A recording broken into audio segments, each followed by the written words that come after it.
Klevv is simply the most underrated brand in South Africa right now, in my opinion, and today I hope to show you why.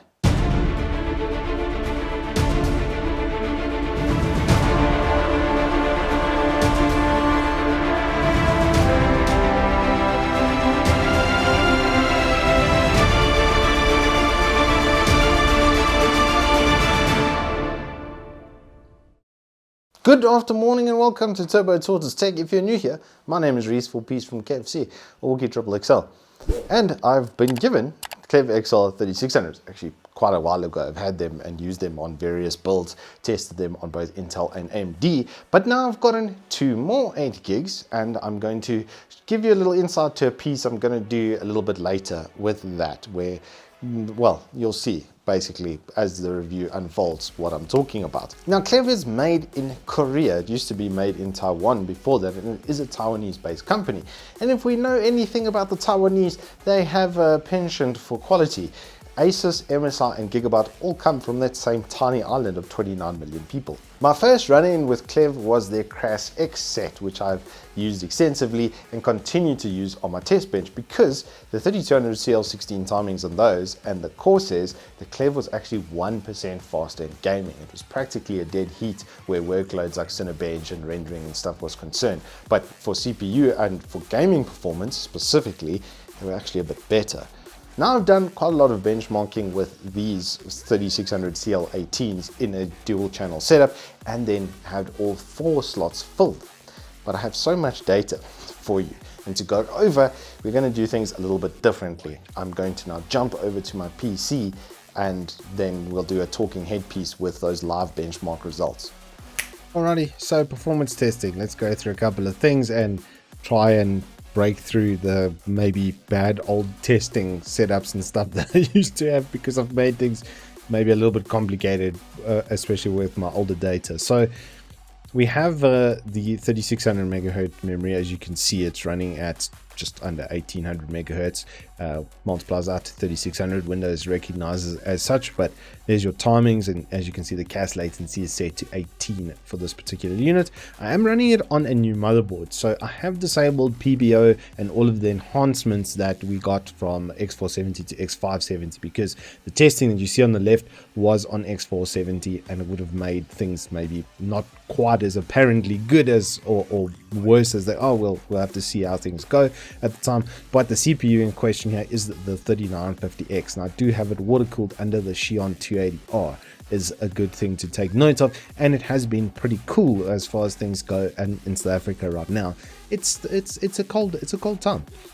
We're in the middle of winter, so normal for that, right? So with that being considered, here's my old benchmark data. Normally I have the images to back this sort of stuff up from the actual clip out from Cinebench, but somehow I've gone and lost them. So let's just talk firstly about Cinebench R15. So we've got the multi-threaded there, which was 4002 before, right, with the 3200 CL16.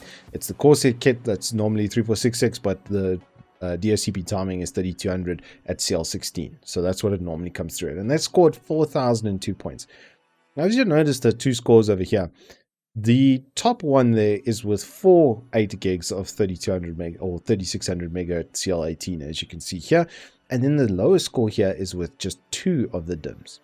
This is something that's been tracked sort of silently, as I've mentioned, through the background of the Ryzen testing and environment by guys like Gamers Nexus. Old Steve, he's done quite a bit of testing and figured out that this is a thing that the Ryzens do. Now, the XFR and the boosts and the performance biases and everything were present in those other results and scores that I had from the X470 Pro. So there is some enhancement coming there from the motherboard. This is with everything turned off and turned back to basically to stock of stock. So the CPU can't actually boost more even when there is temperature headroom. And you'll see that actually with some of the Firestrike scores I'm going to show you a little bit later. But even with that, I mean, the score was very, very close, and I can only attribute that to the RAM speed over here. But you notice when I get it, it's just that much better. Now, if I was to turn on PBO and some performance biases and all the other enhancements and stuff that are present in the Asus BIOS, then that gap's going to widen even further still. And that is exemplified here through Cinebench R20, which has an even more heavy stack on the AVX instruction set. So as you can see, with the completely stock processor motherboard settings, it gets an 8995 compared to a 9111, let's call it 9000 to 9100. So a small improvement there from having those performance increases on. But look at how much the quad channel memory, or the full 4 quad stack of 8 gig memories improve on that. And then it's further exemplified when we look at R23, which there wasn't R23 back then. But I mean, look at that performance differential. It's nearly 10%. Steve rated it was between 5 and 7%, and depending on the environment, it really does track like that. So now if we move on to CSGO, this was also with overclock. This score 424, it was done with massive overclock on the GPU. By massive, I mean I was throwing 1100 megahertz extra on the memory, so instead of it being at 1400, it was more at like 15,200. So 14,000 to 15,200, quite a significant improvement there, and 100 megahertz on the core as well to get those scores. Now with the completely stock processor and completely stock settings, I was still able to get pretty damn close. With this is the 2x8 gig, this was the average frame rate I recorded. And then, because for some reason CS is not letting me plug in MS Afterburner, I don't know why. But with the 8 gig, it was just a little bit better once again. It's not a huge performance difference, but there is a performance differential.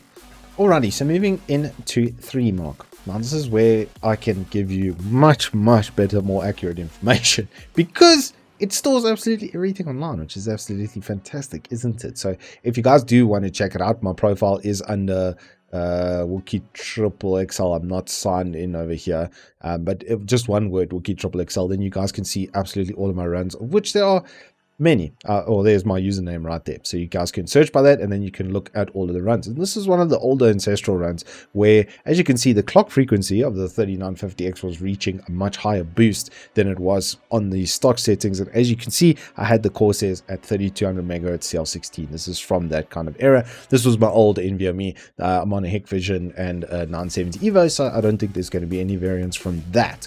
But as you can see, the GPU in this was overclocked quite a bit.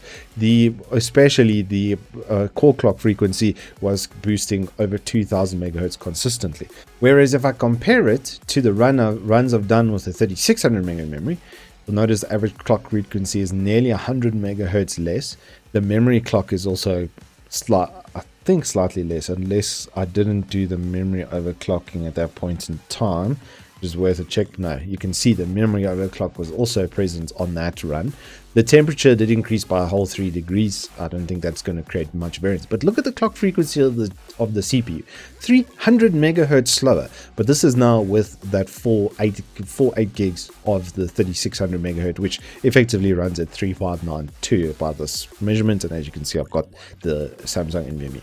But the point is that even with this performance difference in it, if you look at the graphics and the physics and the combined scores, they're actually not that far away from each other. Look at it there compared to that. The only one that decreased significantly comparatively is the combined score. That's a 300 megahertz less and a considerable less of an overclock on the system. And just with having that memory in there at the right speed, it's able to keep up. Now, if I had those same overclocks that I did have before, like I said, I've created a bit of a nightmare for myself with this. But if I had those same overclocks input, the performance gains are going to be just that much more. I would say if you're going from 3200 to this 3600 kit, you can expect about 5%, which is not that bad. Okay, then lastly, I just want to do the time spy comparison as well for like higher resolution gaming where it's a bit less CPU and a bit more GPU, right? Is the norm. Same sort of setup, exact same sort of overclock that I had running, and the same thing with the processor was boosting over 4.5 gigahertz consistently, and the RAM speed and everything was set up exactly the same. But now we go, and that was 10909 was the overall CPU, 12, just over 12k, and 10724 over there. And if we go to the same thing, I mean, look at the CPU score. It's just absolutely loving that RAM, isn't it?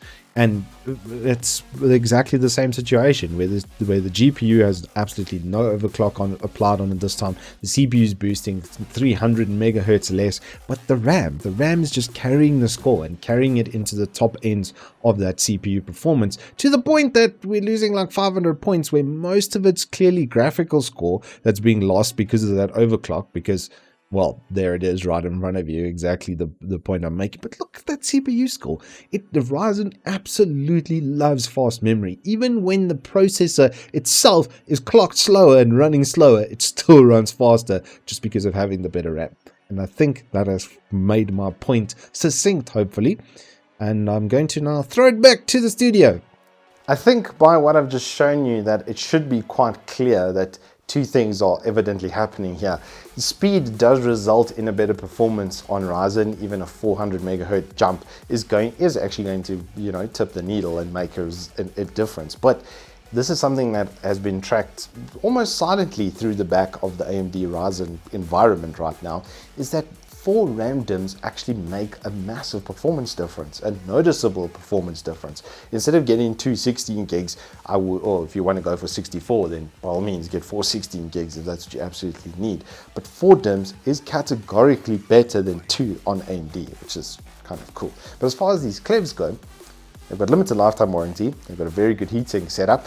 They look pretty nice. I mean, the new XRs look incredibly nice. I'll use the 4000 megahertz, I think, on the 10900K bed, and they were absolutely fantastic looking. The quality, the warranty, everything on these is really good, and you're getting like a 10 to 20% discount over buying competing products. I know in South Africa we like to stick to what we know works, but honestly, everything that I've seen from this brand and everything that I've used, and I've put it in so many mates' PCs now and done so many upgrades with this stuff, it never fails, it always works. Compatibility is absolutely fantastic, and you're getting it at a discount after all.